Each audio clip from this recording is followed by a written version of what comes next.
Hi everyone, today I thought I'd pit the two recent Game Boy Micro inspired handhelds that have come out recently up against each other and see how they compare. I tried to keep the personal bias down to a minimum and just compare what we can like for like as we go, starting out with the controls.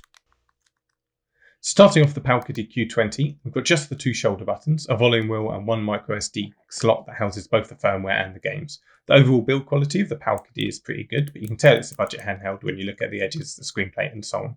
That said, the inputs are really nice for the size. It looks like both devices use the same D-pad in fact, but the membranes behind them do feel a bit weaker on the Powkiddy Q90. With Anbernic RG300x, you do have all four shoulder buttons, micro HDMI out, two micro SD slots, and the level build quality and finish that Anbernic are known for. It also has that Game Boy Micro inspired design, which I think looks and feels absolutely great. The RG300X also has the premium RRP Anbernic is known for, though, with an RRP price at just over double of the Powkiddy Q20. So it's certainly paying for the better build quality and finish here. So the stock firmwares may look similar. They're both Linux-based OSs and work similarly out the box. Both the Anbernic RG300X and the Powkiddy Q20 both have custom firmwares available, but it's certainly worth mentioning that you'll need to install the custom firmware to get the best out of the Powkiddy Q20, as it addresses some of the device's software-related shortcomings like screen tearing and some of the performance issues. Anbernic's RG300X, on the other hand, doesn't have that necessity for custom firmware. You'll get loads of bonuses and the quality of life improvements if you like to spend the time on it, but could safely give it as a gift to someone who's not tech savvy and know that you're not going to get a load of questions about it. Moving on to the audio and display, the Powkiddy Q20 sports one mono speaker on a 2.4 inches IPS display. The screen for the Powkiddy is impressive, certainly for the price, once you've reduced the screen tearing, and it has a warmer output. Volume for the mono speakers controlled via the scroll wheel at the top, but it can feel a bit tinny at the higher volumes.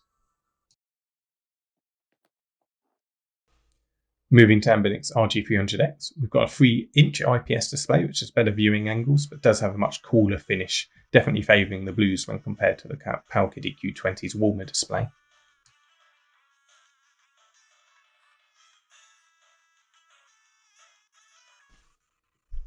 Internally, the Powkiddy Q20 does have a weaker processor compared to Anbernic's RG300X, so the Q20 will struggle when it comes to playing through the PlayStation 1 catalogue, and will struggle with some of the harder to emulate Super Nintendo and Game Boy Advance titles. They can play on the Q20, but that doesn't mean they're playable.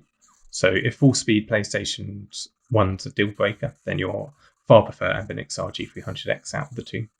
The battery in the Powkiddy Q20 is just under half the size of Anbernic's RG300X, which works out about 2 hours-ish playtime with Powkiddy Q20 compared to Anbernic's RG300X 4-time-ish play time. So I'll let this gameplay comparison complete and summarise up at the end, but bear in mind the PlayStation's obviously pushing the Q20 beyond its limit here.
So to summarise up, I think the Powkiddy Q20 and Anbernic RG300x both appeal to different consumers, but I thought that with the festive season coming up and both handhelds relatively new to the market, it would be worth having them side by side.